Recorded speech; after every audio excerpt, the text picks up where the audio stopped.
Muy buenos días, tengan todos ustedes. Pues yo lo primero que quiero hacer es agradecerle muchísimo a Alejandro que se considere en este Value Investing Forum el tema de la educación. Es un tema que está profundamente vinculado con todos los temas económicos. A veces no hacemos esa relación, pero la literatura a nivel internacional nos deja muy claro que donde hay más cantidad y mayor calidad, sobre todo en la educación, hay mejoras en el empleo, en la remuneración, en la competitividad, en el Estado de Derecho, en la democracia participativa, en los derechos humanos, en fin, todo lo que se relaciona con recurso humano, que es el verdadero capital y la verdadera riqueza de las naciones. Me parece un privilegio y también un reto muy importante seguir en la palabra al presidente Álvaro Uribe. Lo digo por su condición de exmandatario de uno de los países más importantes de Latinoamérica, por un lado, porque es un gran orador y sobre todo porque yo creo que es uno de los pocos verdaderos estadistas que ha dado Latinoamérica. Y creo que si una lección nos da el mandato del presidente Uribe y también de sus colaboradores como el general Naranjo, es una ética de responsabilidad.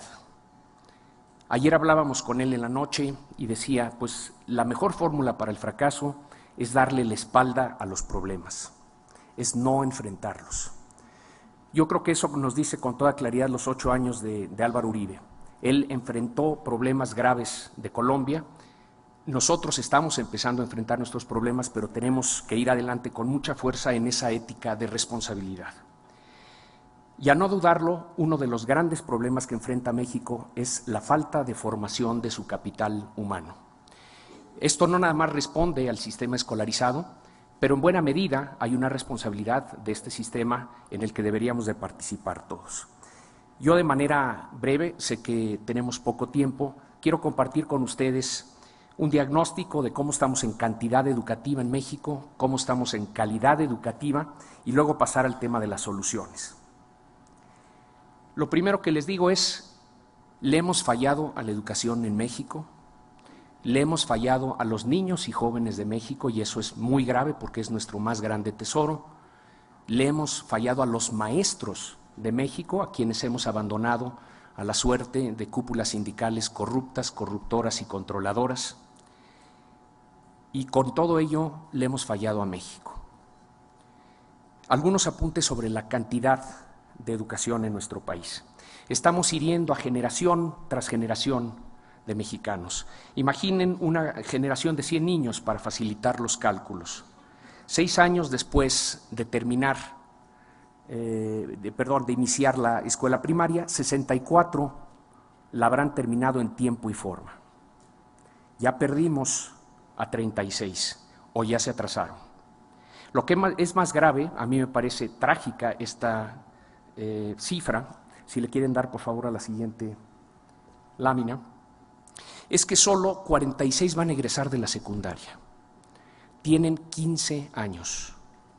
¿Qué hace un joven de 15 años que está fuera del sistema escolarizado o ya se atrasó y seguramente va a salir del mismo? Les dejo la pregunta. Una cuarta parte de cada generación va a terminar la preparatoria. Solo 10 van a egresar de la licenciatura y 2 o 3 van a concluir algún tipo de estudio de posgrado. Eso nos da en el global 8.6 años de escolaridad promedio por habitante en México, lo cual compara muy por abajo de los 12 años de los países miembros de la Organización para la Cooperación y Desarrollo Económico, por un lado, y con los más de 13 años de escolaridad promedio por habitante en Estados Unidos. La pregunta muy sencilla en términos de competitividad, de inversión, de creatividad, es cómo va a competir México con países que tienen por habitante 5 años de escolaridad adicional. La respuesta es que tenemos que alcanzar al mundo, así no se puede competir adecuadamente con el mismo. Y no nada más perdemos competitividad en términos de los años, todos los días pierden competitividad nuestros niños. ¿Por qué? Porque como verán en la siguiente lámina, aunque nuestro ciclo escolar nominalmente se ve bien, tenemos muchos estados como Michoacán y Oaxaca que nunca completan los ciclos escolares y tenemos el mayor ausentismo entre los maestros de la Organización para la Cooperación y Desarrollo Económico. Por otro lado, la jornada escolar es solo de 4.5 horas. Entonces, cuando nos vamos a horas efectivas de escolaridad, nuestros niños cada año van la mitad de las horas a la escuela que los niños de Finlandia y Corea. Entonces perdemos competitividad el lunes y el martes y el miércoles y el jueves y el viernes de cada semana. No podemos seguir permitiendo eso. Por eso herimos a las generaciones. Pero vayamos rápidamente al tema de la calidad educativa. La siguiente es un listado de las 65 naciones que preparan el examen PISA, que mide cómo están nuestros niños cuando terminan la educación básica. 15 años, miden ciencias, comprensión lectora, matemáticas, algunos apuntes muy breves. Número 1 del mundo, es el único no país que pusimos en la lista, Shanghái. 22 millones de habitantes, le ganó a todos en matemáticas en la prueba del año 2009, la última para la que tenemos resultados. Para mí, eso nos envía un mensaje de este tamaño: urgencia, urgencia. China se mueve. Ya están en el promedio de la Organización para la Cooperación y Desarrollo Económico en todas las materias, y Shanghái número 1 en matemáticas. Pueden ver Singapur, Hong Kong, Corea del Sur, que estaba empatado con México en los 80s en resultados educativos, aquí en el número 4, en el global para las 3 materias, Corea del Sur, número 1 del mundo, país número 1 del mundo en educación. Luego, Taiwán. Yo me pregunto, hay mucha gente que sabe aquí de economía, ¿milagro económico el de los tigres asiáticos? Claro que no. Los milagros económicos no existen. Prepararon a su capital humano. Ahí están sus resultados económicos reflejados en esta tabla. Estados Unidos atrasado en el lugar 31, España por allá del 34 con problemas serios. El primero de los latinoamericanos, Uruguay, lugar 48, Chile 49, México 51. Atrás de nosotros, Argentina, Brasil, Colombia, Perú, Panamá. Problema desde la frontera norte hasta la Patagonia. Sistemas educativos fallidos en toda Latinoamérica. La siguiente es quizá la lámina de diagnóstico más importante que quiero compartir con ustedes. PISA se mide en 6 niveles, como les decía, en 3 materias: ciencias, matemáticas, lectura. 0 es el nivel más bajo, 6 es el nivel más alto. Vamos al tema de matemáticas. 50.8% de nuestros alumnos nivel 0 y 1, 28.3 nivel 2, 15.6 nivel 3, 5.4 en niveles 4, 5 y 6. Ahí está de cuerpo entero el retrato de un sistema educativo fallido. Cuando suman la franja roja y la naranja, es el 80% de una generación reprobada o de panzazo en matemáticas. Con la siguiente agravante, yo les dije que a los 15 años, que es cuando se mide el examen PISA, al terminar la educación básica, la mitad de cada generación mexicana o ya se atrasó o ya se salió. Entonces, en realidad los resultados son inclusive peores que esto. Si nos vamos a la siguiente, veremos a cuántos tenemos en excelencia, cuántos están en el nivel 5 y 6.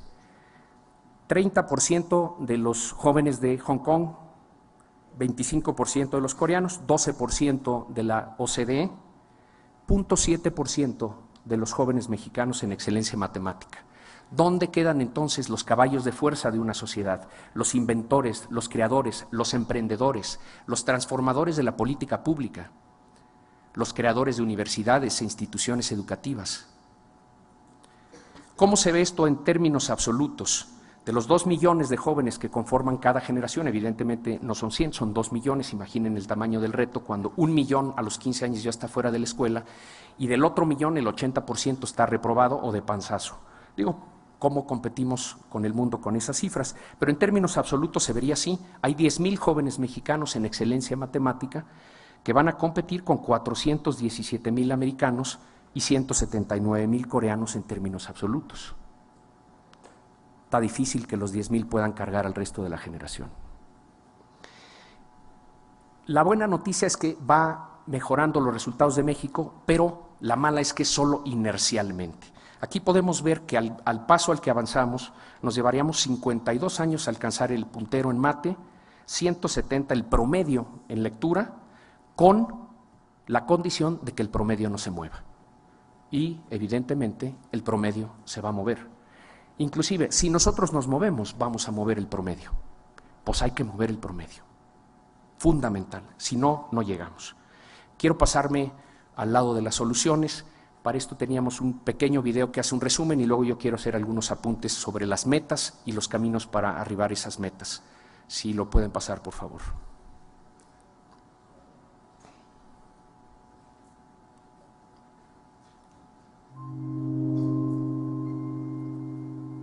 De 100 niños que entran a primer año de primaria, solo 23 terminan la preparatoria.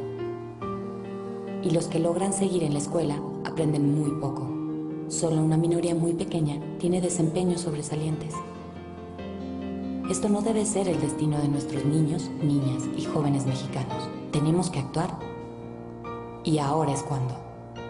Para asegurar que su aprendizaje sea relevante, proponemos 2 metas para alcanzar en los próximos 12 años. 1. Todos y todas con bachillerato. Necesitamos más horas, más días y más años de calidad para que todos alcancen el bachillerato. 2. Todos y todas con aprendizajes al nivel del mundo. Debemos cambiar las prácticas y los resultados para alcanzar al mundo en lectura, matemáticas y ciencias. Pero para alcanzar estas metas necesitamos seguir 4 caminos. 1. Recuperar la rectoría del Estado mexicano en educación. Nuestro gobierno tiene que recuperar el volante, el acelerador y el freno en la educación. 2. Maestros como educadores profesionales. Los maestros son el corazón de la calidad educativa. Debemos apoyarlos para que sean profesionales altamente capacitados, preparados, evaluados y motivados. Como resultado, tendremos maestros reconocidos socialmente y bien remunerados. 3. Gasto transparente y eficiente. 1 de cada 5 pesos se gasta en educación. Tenemos que invertir mejor y gastar con transparencia para que el dinero que se da a la educación vaya a los niños, jóvenes, maestros y directores que están en la escuela. 4. Escuelas con autonomía y padres participando. La escuela no es del gobierno ni del sindicato. Es nuestra. Ahora tenemos la oportunidad histórica para transformar de fondo la educación y lograr que cada niño, niña y joven mexicano desarrolle su talento.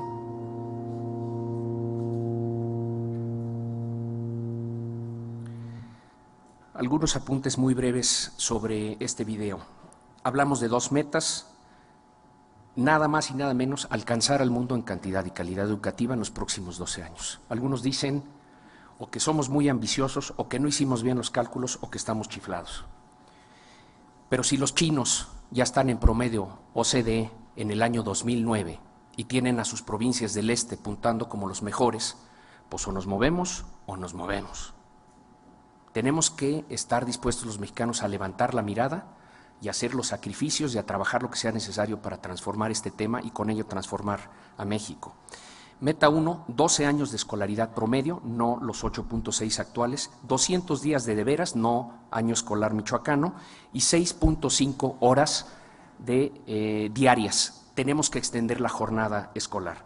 Meta 2, alcanzar al mundo en calidad educativa. Tenemos que tener a nuestros niños aprendiendo al nivel de los niños del mundo, si no, no van a poder competir con los niños jóvenes y adultos del mundo. Como se ve una nación hoy, las escuelas hoy, así se verá una nación en 10, 15, 20 años. Es indefectible, no te puedes escapar de esa lógica. Entonces hay que alcanzar al mundo en calidad educativa. Los caminos. 1. Recuperar la rectoría de la educación. Lo primero, reconocer el Estado mexicano, ni a nivel federal ni a nivel local, es rector de la educación en el país. La política pública educativa está profundamente condicionada por un sindicato que tomó todos los espacios que le fueron dando los gobiernos y la sociedad, se abalanzó sobre ellos y hoy condiciona la política pública educativa, la veta, y cuando no le salen las cosas en los pactos, la veta a nivel práctico. Entonces, tenemos que regresarle al Estado mexicano el volante, el acelerador y el freno de la educación en el país en un marco democrático en donde se consulte la política pública educativa con todos los actores sociales. Esto exige acabar con el dominio del sindicato sobre la selección, promoción, pagos y estímulos a maestros. Si el Estado mexicano no tiene el valor y la entereza y la visión de recuperar las plazas docentes, no va a recuperar la plaza educativa. A ese efecto, se tiene que establecer la condición de empleados de confianza de directores y supervisores. Imaginen esto en sus empresas, que los directores de las plantas y los cuerpos directivos estuvieran sindicalizados, respondieran a los intereses sindicales. La empresa estaría quebrada, como está quebrada la empresa educativa nacional. Entonces tiene que recuperar el Estado la posibilidad de mandar sobre todos los procesos para llegar a ser maestro y segundo, para prosperar en una carrera magisterial. Esto es indispensable. Algún apunte sobre el segundo, profesionalización docente. Sin buenos maestros y directivos escolares, muchos guardamos esperanza en las tecnologías y hay que hacerlo, nos pueden ayudar. Pero sin buenos maestros y directivos escolares no puede haber calidad educativa. Ese es el factor determinante en la educación en un país. De hecho, de la tabla de los países que ustedes vieron en los primeros lugares de PISA, todas tienen como regla que tú solo puedes aspirar a ser maestro en esa nación si estás entre el 15, 20 o 25% más alto de tu generación saliendo de la preparatoria. Aquí la lógica se invierte. Aquí muchas de las plazas de los maestros se han entregado por favor político, a veces se han comprado, a veces se han heredado. Afortunadamente estamos erradicando esa práctica, pero no la hemos eliminado del todo, sobre todo en estados atrasados. Y por otro lado, muchos de los que acaban en las escuelas normales es porque no fueron admitidos en la escuela de ingeniería, en la escuela de historia, en la escuela de filosofía, en la escuela de matemáticas o química. 4 años de normal, exigimos plaza, la plaza es por vida y entonces ¿quién se amoló? El niño y joven que no tiene un maestro preparado frente a grupo. Entonces, reformar a fondo la formación inicial, someter a concursos sin excepción todas las plazas, ya ganamos las de maestro, tenemos que ir por las de director y supervisor, hacer obligatoria la evaluación universal de todos los maestros. Se dio por primera ocasión, fíjense esto, año 2012, primera evaluación de todos los tiempos en México de maestros de educación primaria. Su calificación desafortunada, 5.8 sacaron los maestros de primaria. Si el maestro reprueba, pues cómo va a pasar el niño. Pero dimos un paso muy importante adelante, evaluar a los maestros para poder premiar a los buenos, capacitar a los que requieren capacitación y empezar a ejercer presión social para que quienes de plano no dan una, dejen el servicio. Y eso me refiero por tener evaluación con consecuencias. Y va a ser una batalla grande, pero si no tenemos movilidad en el magisterio y si no tenemos carrera magisterial, no va a haber calidad educativa. Gasto transparente y eficiente como tercer camino. El problema del desvío de los recursos, nuestros recursos que se van a educación, no es coyuntural, responde al sistema. El sistema es corrupto. El sistema desvía naturalmente los recursos. Nos gastamos 1 de cada 5 pesos los mexicanos en educación, que gasta el gobierno a nivel federal y estatal, pero 92% de eso se va a servicios personales. Y no tenemos un padrón confiable de maestros en este país. Ustedes vieron en la película de Panzazo la pregunta sencilla, ¿cuántos maestros hay en este país? Ni en la Secretaría de Educación Pública, ni en el sindicato, ni en ningún lado obtienen respuesta. Estamos batallando por tener estos registros de maestros, pero según el auditor, hasta 20% de lo que gastamos en educación no tiene justificación, no tiene comprobante. Esos son decenas de miles de millones de pesos. Y luego no hay dinero para la capacitación de los maestros, y luego no hay dinero para la infraestructura escolar y para la tecnología. Entonces, una nueva fórmula más auditable y progresiva, completar el padrón único de maestros y eliminar la doble negociación. El magisterio negocia a nivel federal y luego a nivel estatal. Tienen quebrado a Oaxaca, tienen quebrado a Michoacán, tienen quebrado a varios estados. Poner fin a las comisiones no educativas, regreso a este punto en un momento. El cuarto camino, tenemos que entrarle nosotros los ciudadanos. Todo lo que sucede en materia educativa es porque algunos abusaron, unos se equivocaron y otros lo permitimos. Con nuestra omisión, volteando a ver, pensando que llevando a nuestros hijos a las escuelas privadas teníamos resuelto nuestro problema. Yo les tengo noticias. La escuela privada es igual de mala que la escuela pública en México. Entonces, las élites, fíjense bien esto, no nada más se olvidaron de la educación pública, se olvidaron de la educación de sus hijos. Y eso sí está muy serio. Nos tenemos que meter. Si nosotros no alzamos la voz, el gobierno no se va a mover, porque en materia educativa las soluciones no son de corto plazo, los problemas sí son de corto plazo. Si la ciudadanía no levanta la voz y pone un equilibrio a la voz muy fuerte que tiene el sindicato, ustedes vieron su congreso de clones en Cancún este fin de semana, se están apertrechando para defender sus prebendas. Se están apertrechando, se sienten vulnerables y heridos. Por eso esa manifestación tan descarada de poder, en donde hicieron votar a todos los delegados, se llevó el carro completo la planilla de la maestra Gordillo, que además tuvieron el descaro de llamarle innovación, y se llevó el carro completo y los hizo pasar a los 3.500 delegados a votar a sus pies. Ante la amenaza que somos los ciudadanos, ¿qué están diciendo ellos? Unidad. No, y lo gritan como niños preparatorianos en su congreso. No nos arrodillaremos, gritaban. Nadie los quiere arrodillar, pero sí queremos cambiar las prácticas, porque si no, no sale adelante México. Rápidamente comentarles de una iniciativa, se llama Fin al Abuso. Decíamos que ya tenemos algunos registros preliminares de maestros. Podemos ponerle nombre, apellido y sueldo a 22.353 personas que ganan como maestros o directivos escolares y trabajan para el sindicato. Es decir, el sindicato usa ese ejército para hacer las asambleas a nivel estatal, someter a los profesores y toda la disidencia, llevarse esos votos a Cancún, entregárselos a la maestra y decir carro completo en el siglo XXI. A mí me parece de oprobio, una simulación antidemocrática total y completa, y me parece increíble que los maestros mexicanos agachen la cabeza, porque ¿cómo vamos a formar a ciudadanos, a demócratas, a gente de siglo XXI con maestros que no saben reclamar su lugar dentro de su magisterio? Bueno, pues tienen un ejército de personas que literalmente con la bota les pisan el cuello para controlarlos y los tienen sometidos. Si no, no se da carro completo, por Dios, es una pequeña Cuba dentro de México, enquistada en la educación. Eso duele, pues lo tenemos que combatir nosotros. ¿Qué pedimos?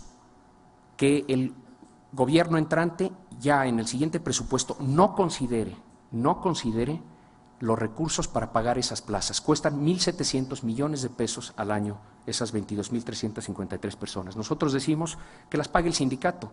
Reciben casi 3.000 millones de pesos en cuotas al año. Que sean ellos que las paguen si les son tan indispensables. ¿Por qué lo vamos a pagar cada uno de nosotros con nuestro dinero personal para que el sindicato someta al magisterio y vaya en contra de la lógica educativa? No tiene sentido.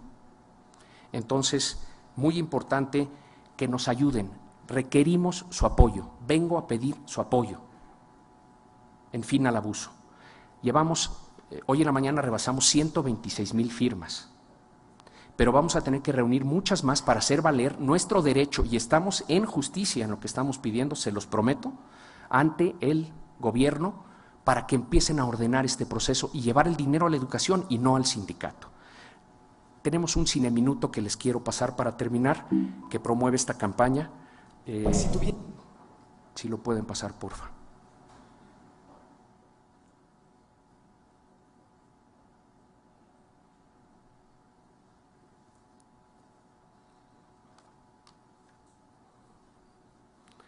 A ver si 1.700 millones de pesos para la educación. ¿En qué los gastarías? En renovar todo el sistema educativo en México. Su mobiliario, dar becas, cursos a los profesores, desayunos escolares, útiles, transporte, unos maestros mejor preparados, pagarles más aulas y en dar preparación a los maestros. ¿Sabías que gastamos 1.700 millones de pesos en personas que no dan clases, pero que cobran como maestros? No lo sabía. ¿Quién se está beneficiando de eso? A veces sabes algo de eso, pero no una cantidad tan exorbitante. Híjole, nada más porque no puedo decir malas palabras, pero es que no se vale. ¡Qué abuso! Que lo devuelvan. No, eso es un crimen. Nada es un nuevo. crimen, es parte de la corrupción. No respetan la educación de los niños.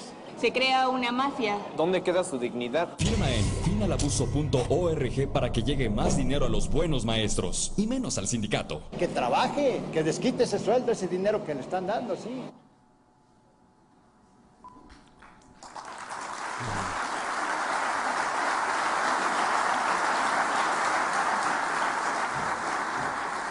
Les pedimos que nos acompañen en esta campaña, es muy sencillo, entra uno a finalabuso.org, pone su nombre, su correo, se va una carta directamente al presidente electo, al presidente de la Cámara de Diputados, al secretario de Hacienda para pedirles que ordenen este tiradero, que se vaya el dinero a la educación y por favor corran la voz en sus empresas sin sugerir que se vote de un lado o de otro, pero que conozcan la iniciativa y puedan votar, nos ayudaría gigantemente a ofrecer presión a un gobierno al que no le podemos pedir imposibles, pero sí le tenemos que exigir lo que con valor y determinación y usando su capital y su capacidad política se puede hacer para transformar la educación, que no se quede atrás de lo laboral, de lo fiscal, de lo energético, que esté en ese mismo nivel o superior, y para eso se va a requerir, se los prometo, de la participación ciudadana. Si no, no llegamos, lo tenemos que hacer, parece contradictorio, pero no lo es, con urgencia perseverante. Tenemos que tener urgencia por los próximos 15 o 20 años para transformar esto, pero se nos presenta una oportunidad histórica de hacer un cambio fabuloso que no va a venir sin turbulencia, pero que si no lo hacemos no le vamos a dar al motor de crecimiento, de inversión, de creatividad y de productividad que requiere esta nación. Muchísimas gracias por su atención.